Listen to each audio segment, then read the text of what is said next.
Just a few miles outside of town stood an old country house. It had been converted into a daycare where parents would drop off their kids for the day and pick them up in the evening. However, said daycare had been out of business for a few years now. There was a sign posted in the front yard just a few feet from the house that read, Happy Sun Daycare, with a drawing of a cute-looking cartoony sun painted on it. In the fenced-in backyard stood playground equipment that had since fallen into despair and had begun to rust. A slide, a couple of swing sets, some monkey bars, and a merry-go-round were once covered by swarms of children as they ran and played in the outdoors. They had since become perches for the local birds and squirrels and were swarmed by ants rather than children. I had decided to write a report on the Happy Sun Daycare for the news blog I worked. For one thing, several of the citizens today had gone to that daycare. I figured it might make for an interesting story to read about the experience there and if it affected their late life in any way. The other reason wasn't quite so innocent, however. There had always been concerned parents who would always fret over leaving their children in someone else's care, the constant worry of how safe their sons and daughters were, especially with all the horror stories posted online about various daycare-related tragedies. For my report, I decided I would interview both employees and people who had gone to the daycare's children. I wanted to get as many different points of view as possible so that it wouldn't seem too terribly biased. Of course, I agreed not to use their real names for the sake of their privacy. The first person I interviewed was a middle-aged woman who looked after the infants at the daycare. For the sake of her privacy, we'll just call her Margaret. "What was it like working at the daycare?" I asked. She replied, "Oh, it wasn't anything too spectacular, just your typical day of working with children, or babies in my case." "I see." I told her before I asked, "Have you had any problems while working there?" Margaret shook her head. "With the babies? Of course not. They could be a fuss, but they weren't any trouble. The children were another story." This piqued my interest. Were the children that attended at Happy Sun Daycare too much for the employees to handle? Or could it be that there were cases of abuse going on that had been kept secret until now? I had to find out. "Why might that be?" I asked. "Well," Margaret paused for a second as though she was apprehensive about speaking to me. "There were times where I heard muffled squealing. No, not squealing, screaming. At first I thought it was just the children pretending to be scared, but the more I heard it, the more I realized those screams were real. That something was terrifying and or possibly even hurting them. Did you ever see any children get hurt?" Margaret nodded. "Yes, most of them were just typical scrapes or bruises you'd expect to find on children who fell while playing or two who bumped while trying to show off to his friends. Some of them, though, seemed off to me. Every so often I would see a child walk past on the way to the nurse's office, and each time the kid looked like they had been scratched or even bitten." Children scratched or bitten. That would cause for an alarm for anyone. Perhaps some wild animal had decided to make its home near the daycare and curious children had gone too close. Maybe a stray dog had wandered into the playground or some poor unknowing kid wanted to pet it. "Were there any animals in the area?" I started to ask. "Stray dogs, raccoons, perhaps a possum nest?" I doubt it. Pets weren't allowed at the daycare and traps were set up at night to keep any wildlife away, though there might have been a dog roaming around the area. Margaret shook her head. I pointed out, perhaps it was the dog that had bitten those children? "Oh, I only heard the dog," she told me. "I never actually seen it, and all I heard were the occasional growl, snarl, or howl." So Margaret had only heard what sounded like a dog. I couldn't rule out the possibility that perhaps she had mistaken some noise she had heard for that of a dog. Maybe she heard some children that were only pretending to be dogs or mistook them for a real one. Maybe she had heard the wind and thought it was a howl. If that were the case, I would explain the scratches and bites she saw in some of the children. It wasn't too out of the realm of possibility that a child could have simply scratched his or her arm on a branch or part of a fence by accident. With what sounded like a dog's growl to her, Margaret could have reached the conclusion that some of the children were being attacked by some sort of stray canine. Still, I had to learn about the daycare. With the possibility of a cover-up regarding a series of dog attacks, I figured the next person to interview would be one of the former attendees. Perhaps one of them would have childhood memories that could potentially shed some light on what Margaret had mentioned. After doing some background checking, I managed to find a young man who went to Happy Sunday Care when he was around 5 or 6. Let's just call him Scott. I found Scott working at a local butcher shop. I had to wait until his shift was over before I could start the interview. Luckily, it wasn't too long of a wait, and it gave him some time to consider what to ask him. Do you remember anything about Happy Sunday Care? I asked. I know it was a long time ago for you, but perhaps you can recall something. Scott thought for a moment before replying.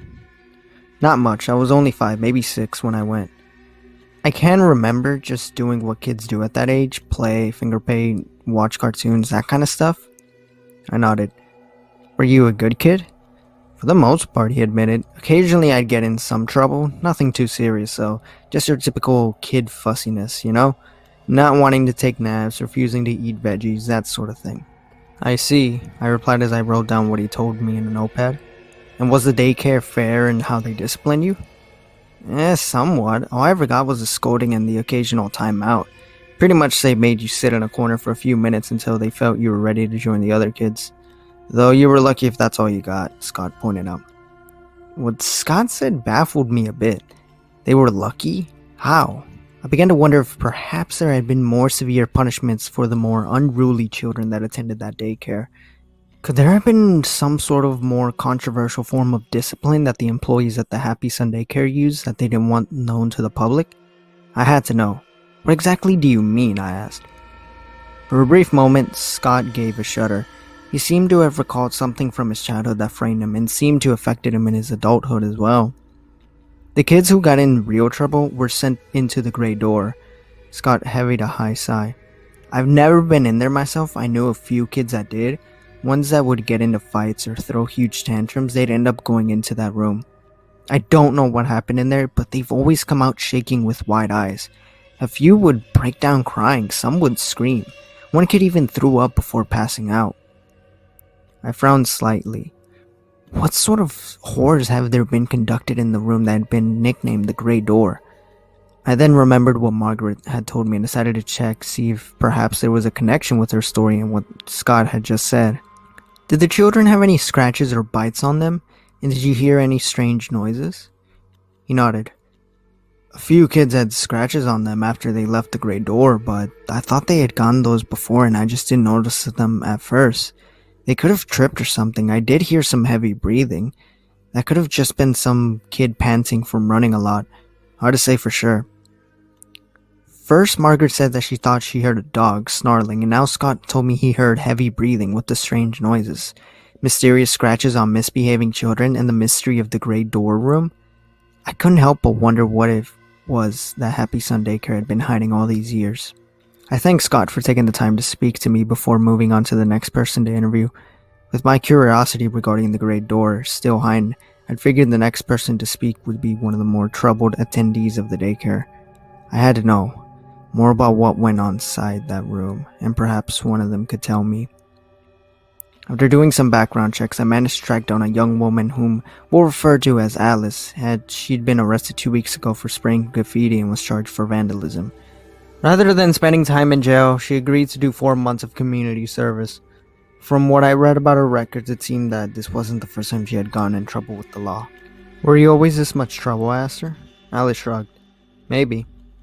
I wasn't sure how easy it would be to get the answers I wanted from her. She seemed like she was the type of person who would only cooperate either she would get some sort of advantage or if it meant less time behind bars. I need to know about Happy Sunday Care, I pointed out to her. Do you remember anything about the Grey Door? For a brief second, a hint of fear flashed in her eyes. Her face became pale as a few beads of sweat trickled down her forehead. That was a long time ago, Alice pointed out. I replied, surely you must have remembered something. Records show you were 10 when you attended. Are you sure you can't recall anything? Alice took a few deep breaths and began to regain her composure. If the mere mention of the Grey Door room was enough to put fear into her after all those years, I couldn't help but dread what horror she could have possibly experienced. Here was someone who had run-ins with the law, someone who had been arrested for various crimes, primarily theft, vandalism, and trespassing, and yet it was something from her childhood that caused the most fear of being punished. Why? Okay, I'll tell you, but You gotta promise never to say anything I told you anything, got it? Alice signed. I reassured her. I won't reveal any names. That will be strictly confidential. You see, I was playing outside in the playground, she began to explain. I remember wanting to play on the swings. Another kid claimed he had already gotten first dibs to play on them. Before I knew it, we were in a big argument. I lost control. The next thing I knew, he was on the ground crying. I must have pushed him when we were arguing. One of the teachers came up and grabbed me by the arm and dragged me inside. She told me that I would be taken into what the other kids called the Grey Door as punishment. What was inside the room, I asked in anticipation. Alice took a deep breath and let out a shudder and a sigh. The room was mostly empty. I remember the floor was nothing but dirt, ground, and the only light was a dingy old bulb that barely lit up anything. The teacher just shoved me and slammed the door. At first I tried pounding on the door and screaming. I cried out for anyone to let me out. It was so dark and cold. I was so scared. And I heard something. Something was behind me. I turned around. I remember screaming louder than I had ever screamed in my life. I frowned in concern. What did you see? It was a dog. Or at least I think it was a dog. She choked back a few tears. I didn't get a good look at it since it was so dark. All I remember was that it was the biggest and ugliest dog I had ever seen. The thing had glowing yellow eyes, huge sharp teeth, and was covered in black shaggy fur. And before I knew it, it snarled and lunged at me. I ran as fast as I could, screaming and begging for anyone to come and save me. It grabbed onto my skirt and with its teeth and tried to pull me towards it. I tripped and fell, but I managed to kick it in the face a couple times to get it to let go. Then it lunged at me again. But luckily for me, the door finally opened and one of the teachers pulled me out of the room and slammed the door shut before the dog could get me again. So there was a dog after all. The stories were all starting to come together. Margaret's story about hearing screams and growling, Scott's story about horrified kids who had been sent to the Grey Door room, and now there was Alice's story about being sent to that room and being attacked by some sort of large vicious dog. Still, I had to know more. Why did they use a dog? Why did they cover it up? Perhaps the people working at Happy Sun Daycare were afraid that such a punishment would be too extreme to use on children. Or maybe they feared being sued by some animal rights group. I then thanked Alice for her time and sent forth to the next person to talk to. Maybe another one of the employees. If I was lucky, I might be able to get one of them to reveal the truth about what was going on in the Grey Door room. Once again, I began searching through the records of anyone who had worked at Happy Sun Daycare. It took some time to find someone who was willing to talk to me. Most former employees I asked were either too busy or simply didn't want to give an interview. A few of them said various profanities as well. I couldn't tell if they were angry that I learned about what was going on all those years, or if they were afraid of what might happen if any more secrets were revealed to me. Still, I managed to track down at least one person who was willing to tell me his experience working at Happy Sun Daycare. Mr. Smith is what we'll call him. He worked as a janitor at the daycare back when it was still running. He had managed to get the job only because his aunt was in charge of one of the head offices there as well. However, Mr. Smith had moved to another town since the daycare closed years ago. This meant I couldn't interview him in person, so we sent each other emails instead. Mr. Smith explained that he had some form of narcolepsy since he was a teenager and a history of sleepwalking as well. Doctors couldn't figure out what was causing his condition, but they couldn't find any other adverse health effects linked to it either. This still made it difficult for him to find work though. He told me he was grateful that his aunt managed to get him a job at Happy Sun Daycare. I had so many questions, and well, I wasn't sure which one to ask first. After I got his first response, I wrote back to him. I wanted to know how he was able to hold his job despite his condition. Was he on medication for it? How did the other employees and the children treat him? A couple days passed before I got any response from him. I quickly opened the last email response from Mr. Smith and began to read. He replied that his aunt would mix him a special herbal tea for him that he would constantly drink for him to keep his narcolepsy in check. He apparently strongly believed in herbal medicine and that it was better than any standard medicine on the market. Mr. Smith wrote how the tea was quite bitter and how he hated drinking it, but he had to drink it if he wanted to keep his job. Though on occasion his aunt would run out of the leaves needed for the tea and he'd end up falling asleep. This prompted other employees to go and make sure he didn't accidentally hurt himself or others. As for how others treated him, Mr. Smith explained in his letter that the children were generally nice to him. Most of them were quite curious and would ask him a lot of questions while he worked. A few would generally act as a nuisance, but he didn't recall any of them being too much trouble. On the other hand, the other employees seemed to have a sense of uneasiness around him. He explained how he felt they seemed extremely cautious around him. Also, he pointed out that his aunt always kept a close eye on him. He wasn't sure if this was due to his condition or for some other reason, though.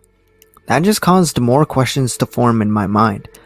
Why were the other employees uneasy around him? Was it because he was the nephew of one of the higher-ups, or was there another reason? And there was a matter of his aunt keeping a close eye on him. Maybe they were trying to keep the whole issue regarding the gray door room a secret from him? Perhaps they were afraid that he would find out about the dog and would contact the police? I had to know if he knew anything about the room. I quickly wrote a reply and asked if he knew anything about a large empty room and the children being attacked by some sort of large dog. Another couple days passed before I got another response from Mr. Smith. I opened the reply and began to read. He said that he didn't remember any sort of dog at the daycare. In fact, he pointed out that animals weren't allowed on the property and that he would have to set up traps to keep squirrels and mice out. His aunt was very strict about no pets being allowed as well, most likely due to any potential allergies kids might have. Mr. Smith explained in his reply that perhaps the dog that Alice claimed that attacked her was just someone in a cheap-looking dog costume. That the room was barely kept lit so the kids in there wouldn't realize it was a fake, and that the scratches and bite marks were just results of them tripping and accidentally scratching themselves on some dirt. To my surprise, he had been in the gray door room by himself several times. Strangely, he pointed out that were always when he didn't have any tea to drink and he would just wake up in the room. He wasn't sure if anyone had simply moved him in there so he could sleep without being in anyone's way, or if he had just been sleepwalking again and just stumbled in there by mistake. Mr. Smith explained that the room was originally going to be a large storage closet for various arts and crafts related supplies, but they never got to finish due to budget cuts. He wrote in his replies that his aunt didn't want the area to go to waste, so he decided to use it as a means to punish misbehaving children. In his opinion, someone probably bought a dog costume, would wear it while terrorizing any children sent into the room as a means of instilling fear of punishment into their minds. I sent one last email to Mr. Smith thanking him for taking the time to reply to my messages. The whole thing about Happy Sunday Daycare was starting to piece together. From what I had gathered via the various interviews from both students and employees, children who misbehaved were sent to a large empty space called the Gray Door Room. That there was a dog, or possibly just someone in a dog costume, that would chase any child sent in there, and finally that said child would be pulled to safety before the dog could cause any serious harm. There was only one thing left to do.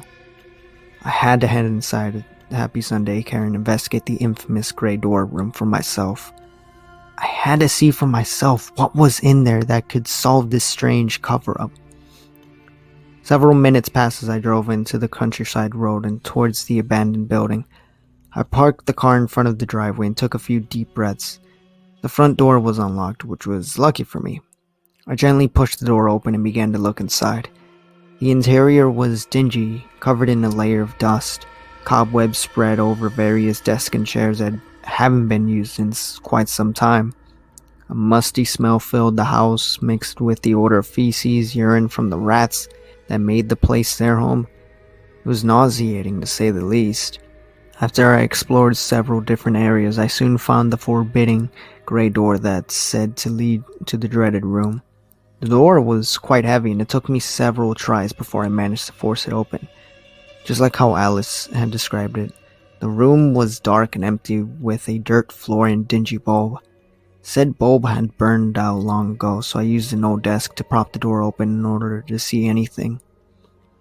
I could see faint blood stains on the ground and on the wall, but I couldn't tell who or what the blood belonged to. There were also strange markings on the wall as well. I took a closer look and could have sworn they resembled claw marks of some sort. As I continued to examine the room, I noticed various footprints in the dirt. Many were faded or haven't been trampled over on one another, but I could still make out a few. Most of them were footprints of children. They looked like the children had been running away from something. There was one other distinct set of footprints that caught my attention. I examined them closely. I could definitely make out the distinctive footpads, claws, and individual toes on at least one of the prints. This wasn't some person in a cheap costume. Happy Sun Daycare had been using a dog to terrorize children. I had to let people know what they've been hiding for all those years. However, as I made my way out the daycare and to my car, there was one aspect about those footprints that made me uneasy. Since when do dogs walk on two legs?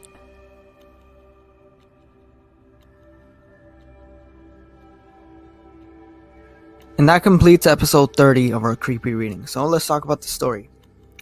First off, this story is underrated. Alright, let's just get that out of the way. This story is not talked about a lot, and it should be talked about because this story is really good. There isn't any necessary gore or retarded characters making stupid decisions or some big monster chase at the end. No, it's a simple mystery from beginning to end, and I like that. It keeps it simple. It's filled with suspense. You're guessing throughout this whole story what it could be, what's the big secret, and towards the end, it all makes sense.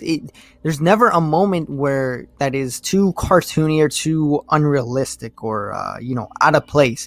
Everything fits perfectly, and I like that.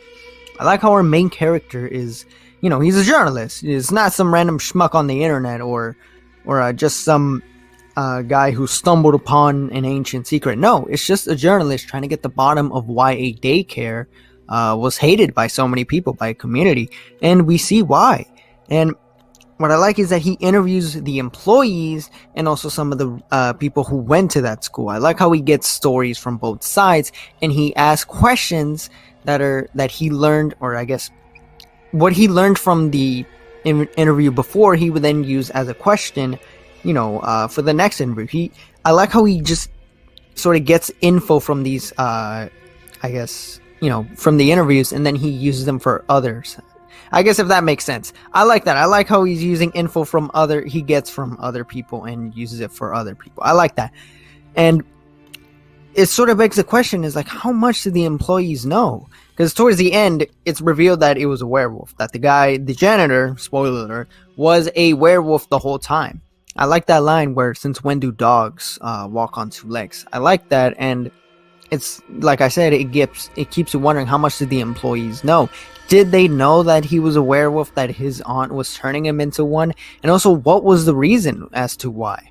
Why use it as a punishment for children? What other secrets was that daycare holding? And also the aunt herself.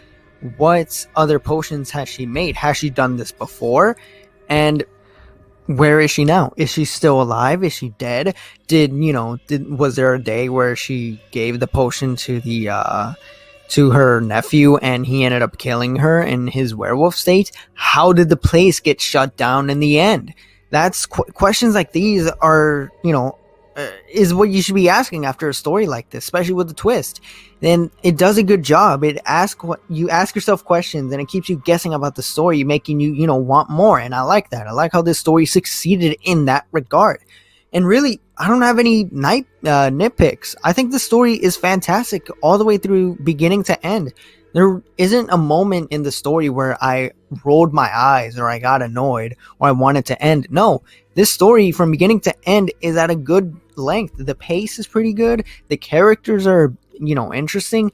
The setup is interesting. The suspense is really good. The twist is just perfect.